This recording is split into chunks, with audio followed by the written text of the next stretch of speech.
Hey you guys, Dr. James Stirrett here. Today we're going to be talking about Ozempic, and I think that people have it completely wrong. Most people that are taking Ozempic and doctors prescribing Ozempic have things completely backwards, and I want to be sharing today my top 10 rules when losing weight permanently on Ozempic.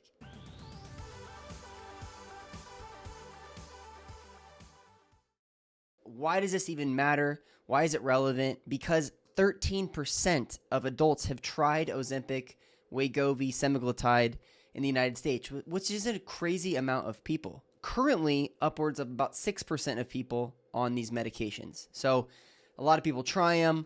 It's not for them. They come off. I believe this is because they are prescribed incorrectly, inappropriately, and people have bad side effects. So today I want to take a look at the top 10 rules when approaching this medication, both as a prescriber, but you as a patient, as a consumer. You need to be aware of these things going into taking the Ozempic for weight loss. Number one is mindset, right? You need to be thinking about an end goal. When it comes to semaglutide and these GLP-1 medications, most people just get prescribed this medication as a solution to prediabetes, insulin resistance, maybe someone's diabetic, and it's just added on to their other host of medications with no end in sight. I believe this is the wrong way to go about it. If you have a weight loss goal, let's say it's 25 pounds, let's say it's 35 pounds, 40 pounds, whatever it is, you should have an end in mind. I am going to take semaglutide till that point and then titrate off the medication. In America, you have high blood pressure, you go on high blood pressure medication for life. You have high cholesterol, you go on high cholesterol medication for life. I am a naturopathic doctor, I'm a functional medicine doctor. I'm totally against this mindset. You put the patient on these things in the short term, fine, but let's work on the foundation, the root of why those things are a problem, and then let's come off those medications. Same applies for semaglutide.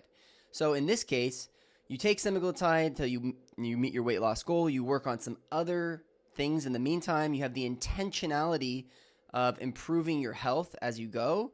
And so that way, when you do wean off the medication, you're not going to gain it all back because the root of the problem has been solved. So you need to come at it with that mindset. All right, so number two is who you decide to work with. So most patients are like, man, I think I need Ozempic. I need something to accelerate my weight loss, kind of break me out of this rut, just get things shaking and moving again. And they're like, they ask their GP, hey doc, can I take Ozempic or semaglutide or whatever? The doctor will say either yes or no, depending on what they think, what their viewpoint is on that medication, and if the patient has high enough blood sugar. And that's it. They'll just touch in with the patient every once in a while, and they're going to prescribe it just like it is on the box, meaning they're going to start you off somewhere between 0.25 milligrams, 0.5 milligrams, and every few weeks they're just going to increase your dosage until you get to about 2.4 milligrams, which is where the bulk of the research has been done with Wegovy. The problem is that we know that most of the side effects come after 0.5 milligrams. As you start to increase the dosage up and up and up and up, like it says on the box, so does the nausea, so does the constipation, so do all these other side effects that people generally quit the medication for. Not to mention the fact that you can just go on Google, type in semaglutide near me, find a national supplier, and basically not even talk to a doctor, have some shady health professional just send it to you and never really talk to them. It's the saddest thing in the world, but it's what exists now. If you want semaglutide, it is yours, and you're going to pay about $300, $400 a month for it, but it's out there. You're going to have very limited guidance.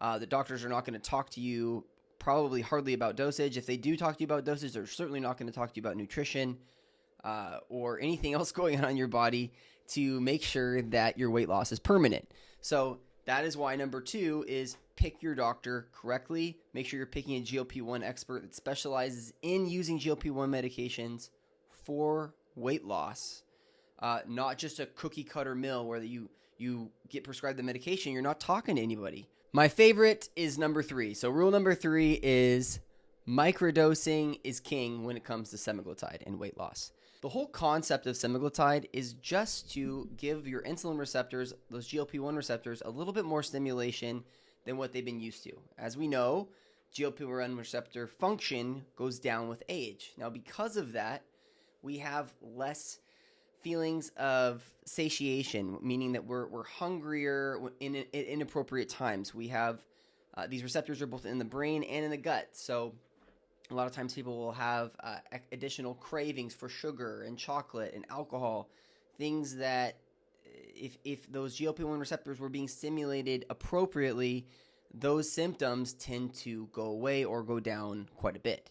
Microdosing is this concept saying, hey, instead of overloading that receptor, giving it more stimulation than it ever would have had in your life, why don't we just find the sweet spot?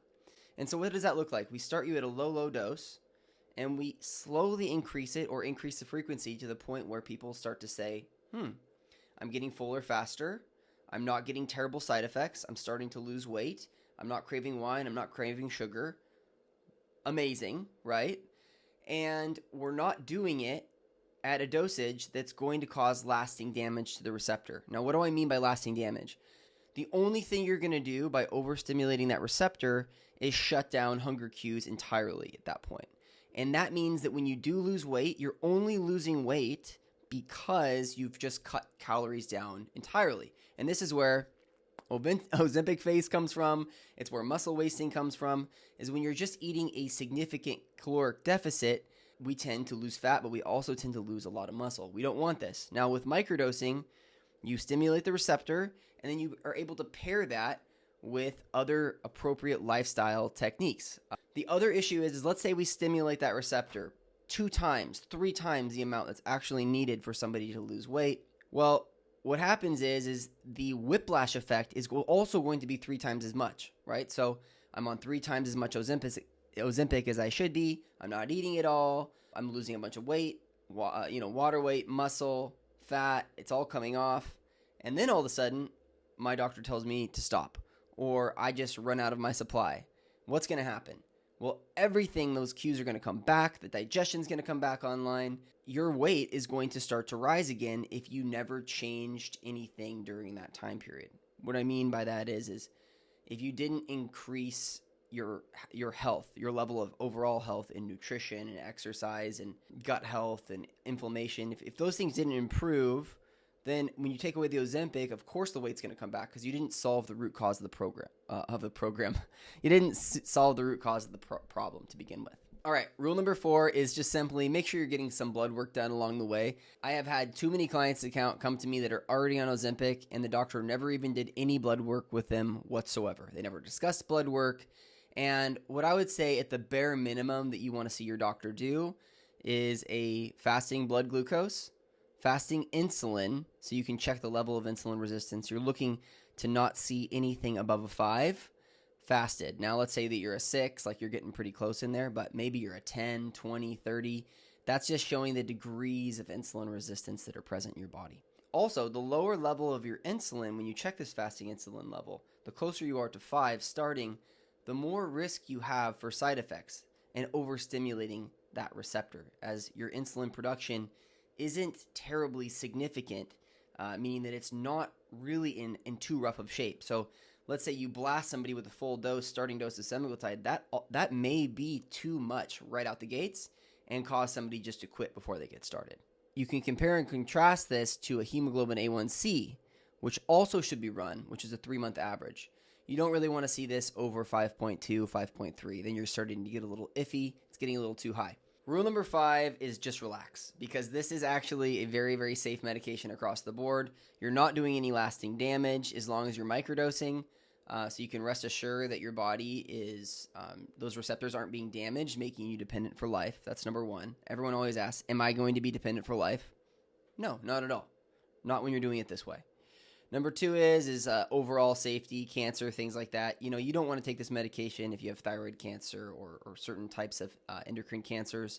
This is one of the reasons why we like to do blood work on patients when starting the medication. That way, when we're getting started in the process, if there seems to be some sort of a problem we're seeing in the blood work, we're able to say, hey, we need to pump the brakes on this. As long as you're doing blood work, you're microdosing, this medication is safe for nearly everyone. On top of the whole relaxation thing, rule number 6 is literally just stop judging yourself. Stop judging yourself when it comes to Ozempic, semaglutide. I feel like people are super secretive about it. Like almost like men with testosterone therapy, a lot of us don't like to talk about it with people. Almost like it's like a guilty type of a thing, like you're cheating or whatever. It's not cheating, it's an accelerant. So you're going to use semaglutide as a tool in the short term to help you get rid of your weight, and then you can discard it. You can wean yourself off of it. There is literally, like, do not give yourself any self-condemnation, self-judgment. Rule number 7 is nutrition actually matters when losing weight with Ozempic. Let me explain. You can't just take the Ozempic and be like, oh, this is the end-all be-all. I don't have to change anything else in my life. There's a reason why 12% of America has tried Ozempic, only 6% of people are on it. It's because there's probably a large percentage of people that it just simply did not work for, okay? And this is the mindset where like, hey, I'm going to inject this thing, quick fix, all my troubles are solved, I don't have to change anything else about my life. I think that's really dangerous thinking here. We want to use semaglutide or GLP-1 medications to help amplify. We want to amplify the other things in your life that are going to be going well. So, for instance, nutrition. Maybe on your own with nutrition, correct nutrition, a little bit of movement, it might take you quite a long time to lose 30 pounds, right? It might take, like, maybe you lose a half a pound a week, maybe a pound a week. Well, what if that same diet, that same healthy diet, that same whole foods diet, you know, not eating out that much, not that much fried food, you know, cutting down on the cheese and all the things that you really know deep down are not promoting health. You know, you just eat a healthier diet, and now you add semaglutide to that, you're going to lose 2 pounds a week, maybe 3 pounds a week. So it's leverage is what you're buying. So if rule number 7 was nutrition matters, rule number 8 is exercise really doesn't. Now, that's a little bit of an exaggeration because exercise and movement do matter. They are helpful. They do promote health. But in my experience, working literally now with over 1,000 weight loss patients and hundreds of semaglutide weight loss patients, is that these people who over-exercise tend to plateau, meaning that you're working your body too hard, you're putting your cells into a stressed out state, and they don't want to let go of the fat. Now, on the opposite end, the opposite is true, is also just as detrimental. You don't move at all. If you move 0, that's not great. But in general, people need to get some steps in. It doesn't always need to be 10,000 steps a day, but it's really, for most people, it's going to be relative to what you're doing currently, right? So if you're walking 5,000 steps a day and you have not lost a pound in a year, well, you might need to jump that up to 8,000, 9,000 steps a day and focus on what actually matters, and that is going to be the nutrition. If you have to double down in one arena, one of 2 arenas, right? You're like, I am so overwhelmed, I cannot eat excellent and go to the gym for an hour every day. Well, don't go to the gym every day for an hour. Focus all of your attention on eating well and getting some movement, and the results will follow. Number 9 is make sure that your doctor is checking for other reasons why you might not be losing weight. Why? I think this might be fairly obvious, but let's say your thyroid is super low. You have no estrogen, no progesterone, no testosterone. You know, you have severe deficiencies. Maybe you're not losing weight because of those things. Maybe your insulin resistance is stemming from those things, not just because you're eating a poor diet or your lifestyle isn't on point, right? So if you're somebody who's feeling like, man, I've really doubled down on my nutrition, my exercise. I'm exercising and I'm still not losing weight, and you're just wanting to try Ozempic at this point. I think that's fair to get yourself some leverage, as we talked about earlier. But make sure your doctor is at least checking some of these other reasons why you might potentially not be losing weight. Food for thought. Rule number 10 isn't really a rule at all. It's just kind of an idea for you. Okay, so imagine, with Ozempic, semaglutide, what we're trying to do is control blood sugar, ultimately. That's why we care about insulin receptors, because insulin is what actually helps reuptake blood glucose out of the bloodstream and absorb it so it's not floating around impacting the rest of our body. How better to gauge how much blood sugar you have in your blood than a CGM, a continuous blood glucose monitor? Now, blood glucose monitors historically have just been used for insulin-dependent diabetics or those with diabetes that need to check their blood sugar all the time so they can monitor their medications, their insulin, and whatnot. But it's become very, very popular recently, in the sports realm, in the optimization realm, functional medicine world, the world that I live in, to be able to prescribe a CGM. Why? Because you can check your blood glucose in real time. Anytime you see your blood sugar shoot up over 120, 130, 140, then, your ears should perk up. You should be thinking to yourself, what did I just eat? Why is this happening to me? Maybe it's very explainable, right? Maybe you had ice cream or a Cinnabon or something like that. Or maybe not. Maybe you just had, like a little bit of white rice and some steak, and all of a sudden, it went up. So then at that point, you're thinking to yourself, okay, well, what was it that did this to me? Was it maybe it was the seasoning? Was it the rice? Was it the steak? Like, what is my body not tolerating, and what is sending my blood sugar through the roof? This is something that is excellent in terms of optimization, because when we're thinking about blood sugar, we want to control the blood sugar. How do we prioritize protein, limit carbs, and minimalize random other foods that might be spiking your blood sugar out? Now, you might not know what those foods are. There's food intolerance tests on the market. They're all complete garbage. If you have leaky gut, you're going to just come back allergic to everything, those IgG food allergy tests. So instead, get a CGM. You can see what's impacting your blood sugar in real time. Just eat less of those things, and you're going to lose weight. It means the world to me that you guys are watching this.